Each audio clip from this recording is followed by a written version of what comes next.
Franz Wagner has simply become undeniable. And facing off against the premier franchise in the league and their two premier all-stars, Franz Wagner was the show today on Locked On Magic.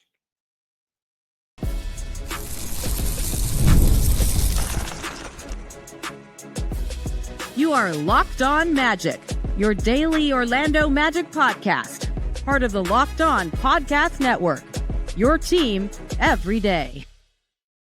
And you are indeed Locked On Magic. Today is November 22nd, 2024. My name is Philip Rossman-Reich. I'm the senior writer over at OrlandoMagicDaily.com. Of course, follow me on Twitter at PhilipR_OMD and on Blue Sky at PhilipRR. On today's episode of Locked On Magic, Franz Wagner is the star of stars. And in what ended up being the showcase game of the evening in the NBA on a quiet night on the NBA, Franz Wagner stood out, not just for his game-winning shot, which was big, but for everything else he did. We'll break that down coming up here in just a moment. First, we want to thank you again for making Locked On Magic part of your day every day. No matter when you listen to us, whether it's first thing in the morning, whether it's right when we upload, we truly appreciate you making Locked On Magic part of your day every day. And you can now make Locked On Magic an even bigger part of your day with the Locked On Magic daily newsletters, the one stop for ultimate team and league coverage delivered right to your inbox. Sign up for free now at LockedOnDaily.com. That's LockedOnDaily.com. And start your day with the all-new free Locked On Magic newsletter. Today's episode of Locked On Magic is brought to you by Robinhood Gold. Robinhood Gold provides the privileges of a high net worth for any net worth. These generous benefits are now available for only $5 a month. The new gold standard is here with Robinhood Gold. Sign up at Robinhood.com/gold.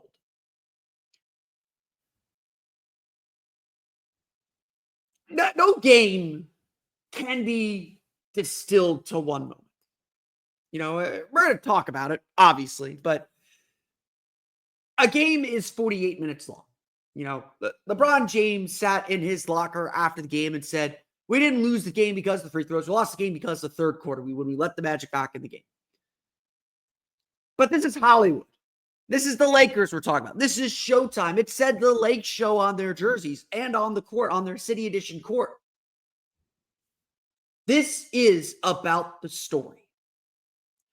This is about the narrative. This is about the flash, the glitz, the glam, and the moment we're all going to remember. Franz Wagner has been incredible for the last 3 weeks since Paolo Banchero's injury. He is going to San Francisco. And if you didn't believe that before Thursday's game against the Los Angeles Lakers, you certainly believe it after. Because like a Heisman winner needing a defining play to roll on the highlight reel, Franz Wagner got his play. Franz Wagner got his moment, and on a spotlight that matters. Not a national TV game, and the NBA is afraid to schedule against the NFL on Amazon Prime, on their new partner on Amazon Prime. But in a statement building against a premier franchise, against two all-time legends, Franz Wagner is the story. And it would be one thing if he just made the game-winning shot, which he made the game-winning shot with 2 seconds left. It's that he did everything that led up to it. A game is not about a singular moment, but a singular moment can define a game. And Franz Wagner's game-winning step-back three with 2 seconds left, when he got the switch to Cam Reddish, when he looked Cam Reddish dead in the eye, trying to rock him to sleep, trying to find a way into the paint to just tie the game, and then seeing none and seeing the clock ticking down, stepped back from 28 feet, well behind the three-point line, and drained that three, giving the Magic a 119-118 win, thanks to a Jonathan Isaac contest on Anthony Davis. The Lakers didn't have an answer. The Magic very well may have stolen one, and you may go listen to our friends at Locked On Lakers, and they will lament those missed free throws. 4 missed free throws in the final 40 seconds that left the door open. But the Magic still had to burst their way through. Franz Wagner still had to burst his way through. This was a ballsy shot. Plain and simple. This was not a good shot. This was not a good look. This was an I am going to win the game kind of shot. And in a game where Anthony Davis and LeBron James put in true all-star performances, 39 points, 9 rebounds for Anthony Davis, 31 points, 10 rebounds, 7 assists for LeBron James. Really, really good stuff from those two. The Magic had no answers for them. The Lakers had no answers for Franz Wagner. 37 points, 13 for 26 shooting, 4 for 10 from 3, 7 for 8 from the foul line, 6 rebounds, 11 assists, and 4 steals as well. The Magic weren't going down. Franz Wagner wasn't going down. He scored 15 points in the fourth quarter alone. He scored 13 in the Magic's final 21 points. Assisted on one more, or a couple more after that. He hit every big shot, made every big play down the stretch, staring down LeBron James and Anthony Davis and the big plays that they made. LeBron went on a 10-0 run to flip this game on its head. He scored 3 straight three-pointers. Anthony Davis added a free throw that turned the Magic lead into a 7-point deficit, put the Magic in the hole. It was LeBron James who got an offensive rebound to put the Magic back down 3 late in the game. Put the Magic back down 1 late in the game. It was LeBron James, after a miss by the Magic, finding Anthony Davis on a touchdown pass, on a leak out touchdown pass. The Lakers, neither team was perfect. Let's make that clear. The Lakers put themselves in prime position to win. Their 2 superstar players played like freaking superstars. But the Magic answered. The Magic never relented. The Magic never stopped. Franz Wagner kept coming back at them. Jalen Suggs said the moment felt like a movie, especially with how the Magic lost to the Lakers last year, a little bit earlier in the season on Halloween last year, but almost a little bit more than a year ago. Wagner continued to set so much history as well, becoming the 3rd Magic player to score 35 points and 10 assists in a game, joining Penny Hardaway and Tracy McGrady, and being the youngest forward to do that since LeBron James in 2007. If you want to know what the star leap looks like, this is it. This is what an all-star does. And it was never promised or guaranteed that this is what he would be. Remember, he shot 28% from 3 last year. For him to hit a critical three-pointer, for him to be, 4 for 10 on threes in a game, to take 10 threes in a game, tells you how much he has grown. But I think Jamal Mosley really said it best after the game. With Paolo Banchero out, the Magic have asked Franz Wagner to be uncomfortable. They are pushing him to be uncomfortable. His team needs him to do the things he is uncomfortable doing. For 3 years, so many Magic fans have complained about how few shot attempts he gets, how unassertive Franz can be, and how he doesn't carry himself like a star. Well, take Paolo Banchero off the team for a month and a half at least, and the Magic turned to Franz and said, you got to be this. You've got to do this if we want to win. And Franz has embraced it all. Franz has grown into it all. He has become a star. We all knew he had it in him. We all believed he would be an all-star eventually. But he has truly become every embodiment of that word. And on a night when Anthony Davis and LeBron James were playing like superstars themselves, you had to put Franz Wagner in the same sentence. Like I said, a game is not defined by a singular moment. Or a game is 48 minutes of every possession mattering, and every moment, every run, the ups and downs. It is about all of that. Franz Wagner's 3 was just one incredible play of a series of great plays from the young Magic forward. But A moment can define a game. It can set the story. It can set the narrative. It can be the storyline that we remember, that reminds us of this is what this game was about. I look for it all the time. That's how I like to lead my articles is let me find a moment that exemplifies a larger point about this game. Franz Wagner stepped up when time was ticking and delivered a win. That's what stars do. And at the end of the day, as much as impressive as Anthony Davis' stat line is, as impressive as LeBron's stat line is, or that dunk he had over Jonathan Isaac in the second quarter, as impressive as all that is, ultimately stars deliver wins. And Franz Wagner delivered a win. Put that pencil away, put it in ink. Franz Wagner's going to San Francisco for All-Star Weekend in February. He is a true star in this league, and the reason why the Magic can still accomplish every single one of their goals and so much more. This was a gutsy win by the team. It is not just on Franz, but very clearly this team is defined by what Franz does. As I said, this game, again, a gutsy win by everybody.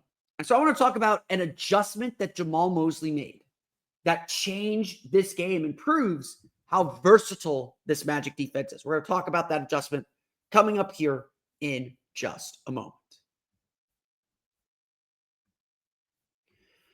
But first, today's episode of Locked On Magic is brought to you by our friends over at Chime. This week was credit card week. I got the email saying my credit card bill was due. And I usually take that time to double check everything, make sure there's no charges that I'm not aware of on there.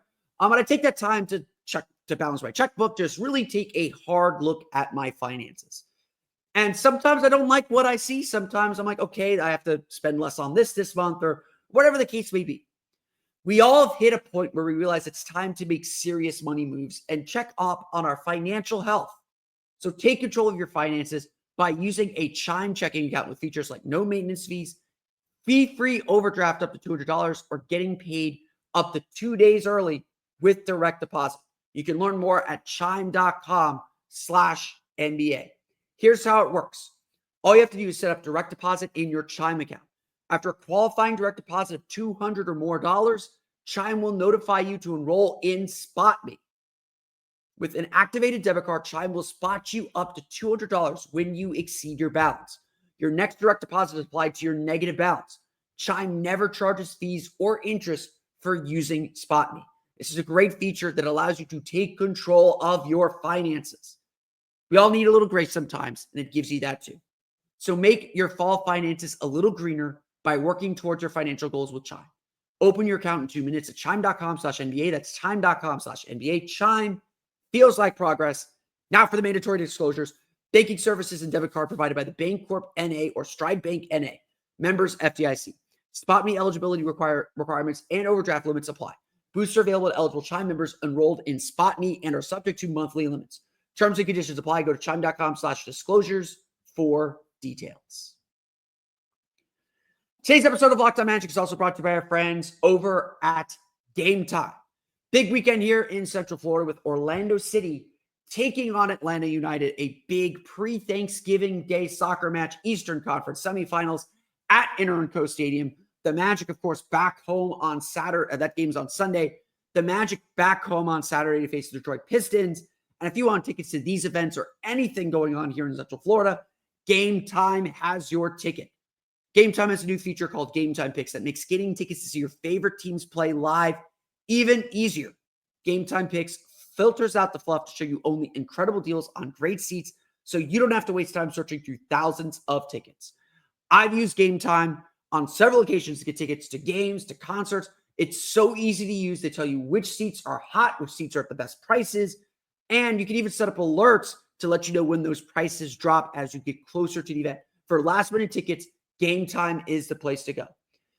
With Game Time Picks, curation is easier to save more on sports, concerts, comedy, theater, and more. Their all-in pricing feature allows you to toggle the feature to show the total upfront with no surprise fees at checkout and they give you a digital panoramic view from your seat. So you know exactly the stage, court, field, whatever you're looking at when you get your tickets. Take the guesswork out of buying tickets with Game Time Picks. Download the Game Time app, create an account, and use code LOCKEDONMAGIC for $20 off your first purchase.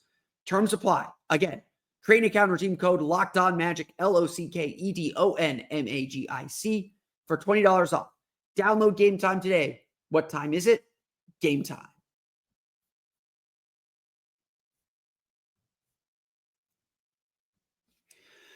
So we're used to the Orlando Magic playing really strong defense. That's their identity. So to see them give up 118 points was a little weird. No doubt. Just a little weird to see the Magic give up so many points. To see the Lakers shoot 50% from the floor. Second straight game, the Magic give up better than 50% shooting. See the Lakers shoot 13 for 31 from three, better than 40% three-point shooting for the second straight game. It was weird. It was very, very weird. Orlando giving up 67 points in the first half, 51 points in the second. Again, that's not Magic basketball. But credit to the Magic, they found a way to win. Now, the defense was not good.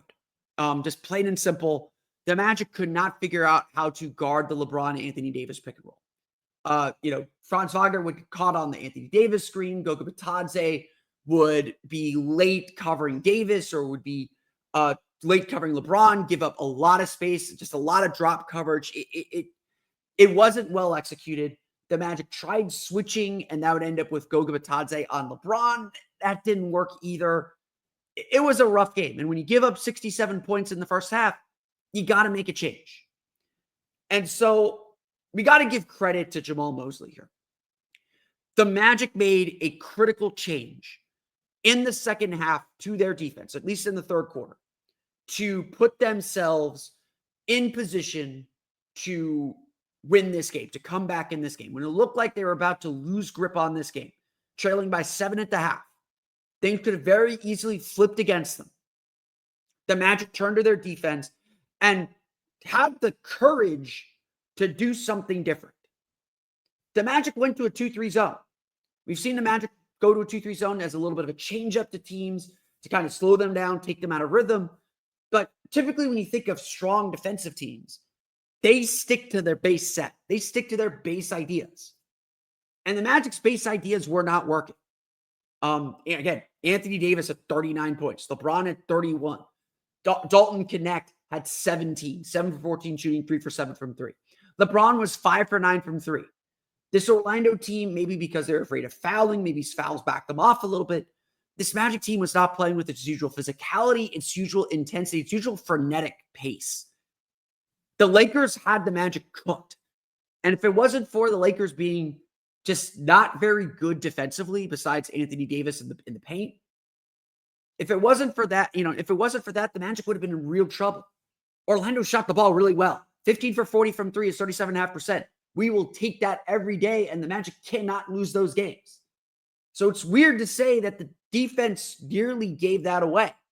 And that includes late in the game when LeBron James had a putback that gave the Lakers a 1-point lead or a 2-point lead, I believe. That play came because the Magic couldn't handle a pick and roll.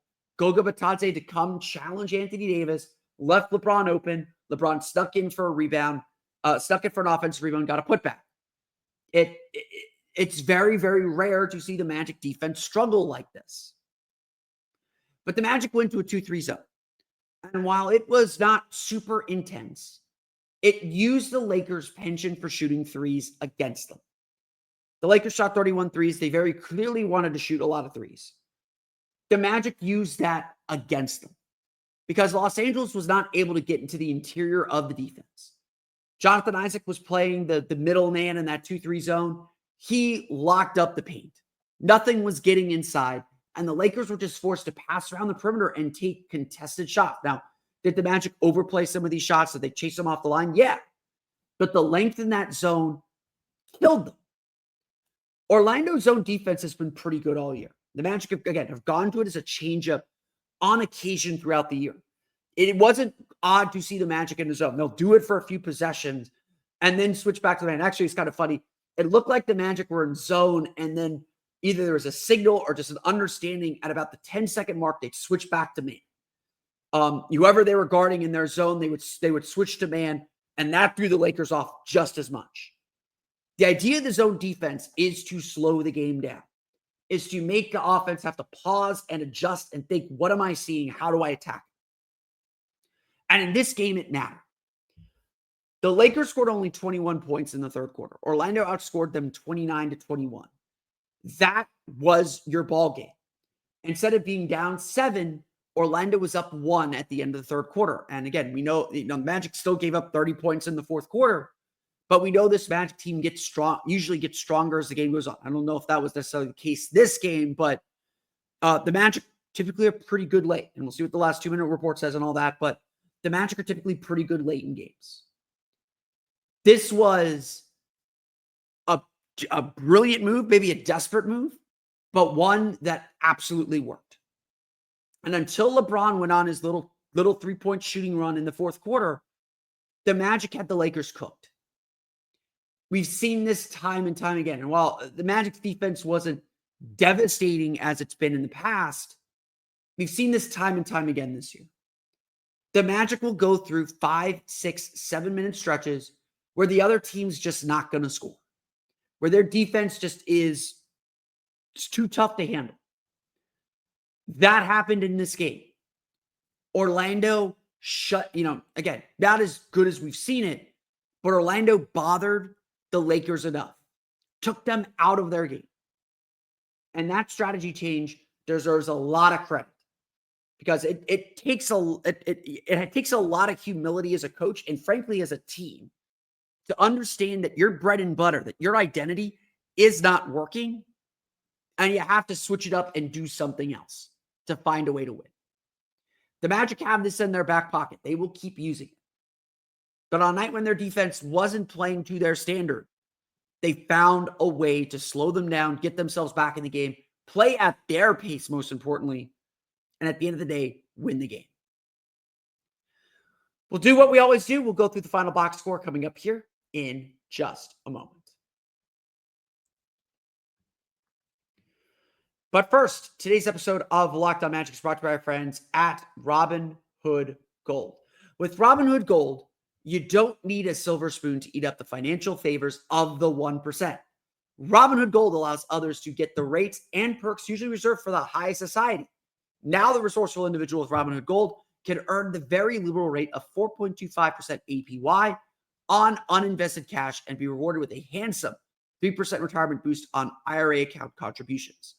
Robinhood Gold provides the privileges of a high net worth for any net worth. These generous benefits are now available for only $5 a month.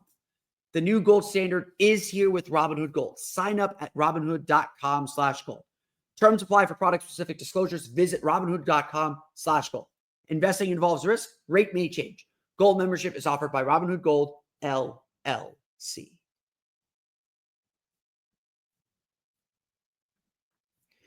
Okay, let's finish this off as the Orlando Magic defeat the Los Angeles Lakers 119-118. This was the first heavy offensive game of the season where, you're going to have games like this. Even though the Magic didn't travel, it felt like a back-to-back. The Magic seemed to have heavy legs. They seemed to be a step slow. They were reaching a lot, just a lot of typical signs of fatigue that show up on defense. And fortunately for the Magic, their offense showed up. If their offense didn't show up, that would have been an issue. That would have been a problem. But the offense showed up in this game. And so you give a ton of credit on that end to that and give a ton of credit to the way that they play. Again, Franz Wagner, just absolutely incredible. 37 points, 13 for 26 shooting, 4 for 10 from 3, 7 for 8 from the foul line, 6 rebounds, 11 assists, 4 steals. This filled up the box score. He played 38 minutes. The Magic really could not function much without him. I think, honestly, after the way that he played against the Clippers on Wednesday, he was looking to score. He was looking to attack very, very early on. And I think that's ultimately a good thing. I think that was a response to the way that he played on Wednesday and the struggles he had offensively. He was looking to get to the basket and get to score. So I really like the way Franz came out, and obviously just the results speak for themselves. The shot speaks for itself. If you haven't seen it, go find it somewhere. Jalen Suggs with a very nice game as well. 23 points, 7 for 18 shooting, 5 for 13 from 3, 4 for 5 from 3, 4 for 5 from the foul line, 5 rebounds, 5 assists, added 4 stocks, 2 blocks, 2 steals. He leads all guards in block shots. Suggs got a little 3-point happy, 5 for 13, took some bad threes, some threes that I don't like, but shot very confidently. And I like that part about his game.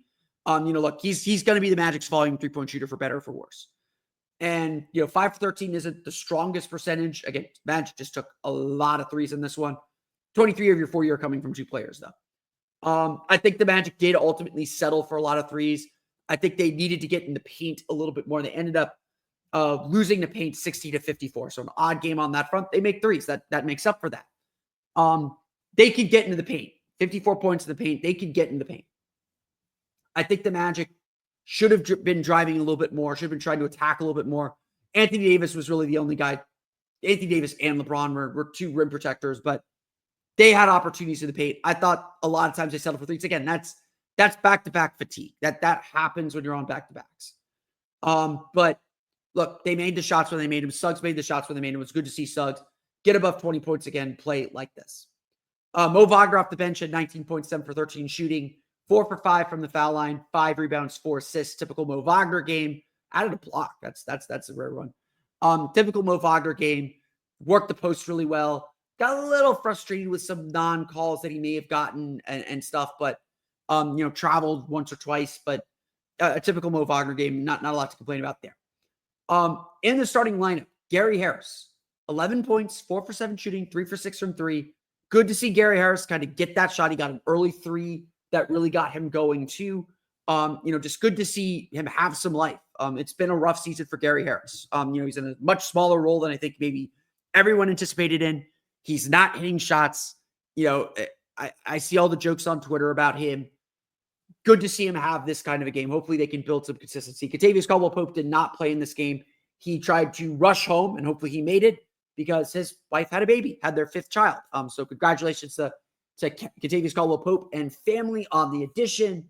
Hope everyone is healthy, happy, and excited. And hopefully you got to watch the end of this game too and celebrate and celebrate the birth of the Magic win. That's never a bad thing. But Gary Harris stepped in really, really well. Defense not at the same level as Kenny, obviously, but good to see him make some shots. Got to give a shout out to Tristan da Silva. Another really nice game for him. 12 points, 4 for 8 shooting, 2 for 3 from 3, 4 rebounds. Looked a little overmatched at times, trying to go up against LeBron James. You see him trying to explore and expand his game a little bit to some adventurous effect, but made shots when the ball swung to him, got to the basket a few times, did good things. I think generally Tristan da Silva, he looks solid. I don't think he's blowing anyone away yet, but he looks solid. And I think that is really, really important. Anthony Black had a quiet offensive game, just 2 for 8 shooting for 4 points, missed all 3 of his threes, 5 assists still making an impact, but definitely a quieter game for Anthony Black after 2 really solid games back to back. The Orlando Magic shot 47.3% from the floor, 37.5% from 3. Obviously, that's a huge boost to this team. They outshoot the Lakers 15-13. I made this point yesterday, and I want to reiterate this point. With the Magic, I care a little less about the percentage. Again, I think the Magic took too many threes in this game. I think they settled a little bit for threes. Not that they were bad looks, not that they weren't looks that they should take. I do think the strategy to go for threes, there's a stretch in the second quarter where the Magic were just taking too many threes. They weren't getting in the paint. They weren't getting paint touches to get those threes. That's going to be their secret sauce. So taking more threes isn't bad. It's how you get them, and the numbers are never going to capture that. But I made this point yesterday with the Magic. It's less about the percentage because they can win with a poor percentage because of how good their defense is. What matters is they don't lose ground on three-point shooting. So to see the Magic make more threes than the Lakers at 15-13, that is a huge factor in this game. The Lakers love to shoot threes. They are one of the best three-point shooting teams in the league. LeBron James made 5 of 9. Dalton Knecht made 3 of 7. But D'Angelo Russell was 1 for 7. Austin Reeves was 1 for 4.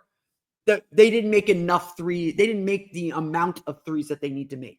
So credit to the Magic's defense for pushing them off the line, Maybe that's a credit to the Magic's defense for being so poor on the perimeter and giving up a lot of drives. But the Lakers missed a lot of threes that would have changed this game and were decent enough looks.